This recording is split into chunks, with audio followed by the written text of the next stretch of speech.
ఆదిలాబాద్ ఉమ్మడి జిల్లాలో మోస్తరు నుంచి భారీ వర్షాలు కురుస్తున్నాయి. రాత్రి కురిసిన వర్షానికి జైనాథ్ మండలంలో పలు ఇళ్లలోకి నీళ్లు చేరుకున్నాయి. తర్నం వద్ద వాగు ఉప్పొంగి ప్రవహిస్తోంది. దీంతో ఎక్కడి లారీలు అక్కడే నిలిచిపోయాయి. ఆదిలాబాద్ ఉమ్మడి జిల్లాలో వర్షాలు వరదలకు సంబంధించి మరింత సమాచారం మా ప్రతినిధి సారంగపాణి అందిస్తారు. జిల్లాలో భారీ నుంచి అతి భారీ వర్షాలు కురుస్తున్నాయి. ప్రస్తుతం మనం ఆదిలాబాద్ జిల్లా బోరాజ్ మండలం తర్నం వాగు వద్ద ఉన్నాం. తర్నం వాగు ఉప్పొంగి ప్రవహిస్తున్న నేపథ్యంలో లో లెవెల్ వంతెనపై నుంచి వరద నీరు వెళ్తుంది. దీంతో రాకపోకలు నిలిచిపోయాయి.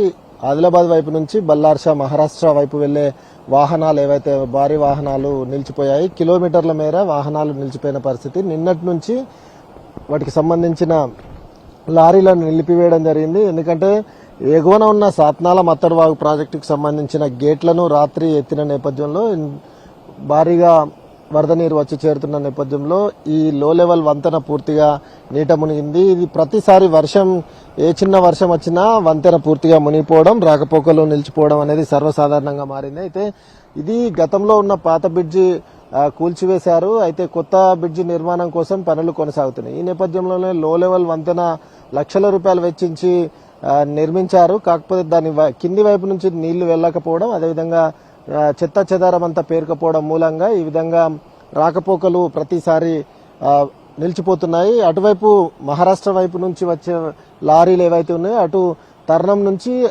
కిలోమీటర్ల మేర అటు నిలిచిపోయిన పరిస్థితి. మరోవైపు ఇటువైపు చూసుకుంటే బోరాజు జాతీయ రహదారి వరకు వాహనాలు నిలిచిపోయిన పరిస్థితి అయినా ప్రస్తుతం మనం విజువల్స్ లోనైతే చూసుకోవచ్చు. ఇక ఆదిలాబాద్ జిల్లా విషయానికి వస్తే జిల్లాలోని జైనాథ్ లో రికార్డ్ స్థాయిలో వర్షపాతం నమోదైంది. ఇక్కడ 132 మిల్లీమీటర్ల వర్షపాతం నమోదు కాగా ప్రాజెక్టులకు ఇన్ఫ్లో కొనసాగుతుంది. ఇక నిర్మల్ జిల్లా కుబీర్లో 74 మిల్లీమీటర్ల వర్షపాతం నమోదైంది. మంచిర్యాల జిల్లా కొమ్మెరలో 46.3 మిల్లీమీటర్ల వర్షపాతం నమోదు కాగా కొమరంభీం జిల్లాలో 40.5 మిల్లీమీటర్ల వర్షపాతం నమోదైంది.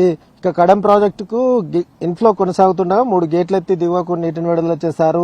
సాత్నాల ప్రాజెక్టు సైతం 2 గేట్లెత్తి దిగువకు నీటిని విడుదల చేస్తున్న పరిస్థితి కనిపిస్తుంది. మరోవైపు బైన్సాలోని గడ్డన్నవాగు ప్రాజెక్టుకు సైతం ఇన్ఫ్లో కొనసాగుతుండగా 1 గేట్ ఎత్తి దిగువకు నీటిని విడుదల చేస్తున్నారు. ఇక ఉమ్మడి జిల్లా వ్యాప్తంగా చూసుకున్నట్లయితే ఇది వరకు వర్షాల వల్ల వేల ఎకరాల్లో పంటలు నష్టపోయాయి. నిర్మల్ జిల్లాలో 19,000 పైగా ఎకరాల్లో పంట నష్టం జరిగినట్టు అంచనా వేశారు. ఆదిలాబాద్ జిల్లాలో 20,000 పైగా ఎకరాల్లో పంట నష్టం జరిగినట్టు అంచనా వేశారు. మరోవైపు అటు మంచిర్యాల కొమరంభీం జిల్లాలో సైతం పంటలు భారీగా నష్టపోయినట్టు అధికారులు అంచనా వేశారు. అయితే ప్రాథమికంగా అంచనా వేసి ప్రభుత్వానికి నివేదిక సైతం ఇచ్చారు. ఏదైతే పరిహారం కోసం అన్నదాతలు ఆశగా ఎదురుచూస్తున్న పరిస్థితి కనిపిస్తుంది. అయితే ముఖ్యంగా ఈ తర్నం వాగు ఏదైతే ఉందో ఇక్కడ వర్షం వచ్చిన ప్రతిసారి రాకపోకలు నిలిచిపోవడం, ఇటువైపు నుంచి వెళ్లే వాహనదారులు అయితే తీవ్ర ఇబ్బందులు ఎదుర్కొంటున్న సిచ్యువేషన్ అయితే కనిపిస్తుంది. ఉమ్మడి జిల్లా వ్యాప్తంగా ప్రాజెక్టులు నిండుకుండాలను తలపిస్తుంటే మరోవైపు జైనథ్లో నిన్న రాత్రి కురిసిన వర్షానికి ఇళ్లలోకి నీళ్లు వచ్చి చేరిన పరిస్థితి. కొన్ని లో లెవెల్ ఏదైతే లోతట్టు ప్రాంత కాలనీలు ఏవైతే ఉన్నాయో పూర్తిగా జలమయమైన పరిస్థితి అయితే కనిపిస్తుంది. ఇది ఆదిలాబాద్ ఉమ్మడి జిల్లాలో వర్షాలకు సంబంధించి పూర్తి అప్డేట్స్. కెమెరామెన్ సత్యంతో సారంగపాణి, ఎన్టీవీ, ఆదిలాబాద్ జిల్లా తర్నం వాగు నుంచి.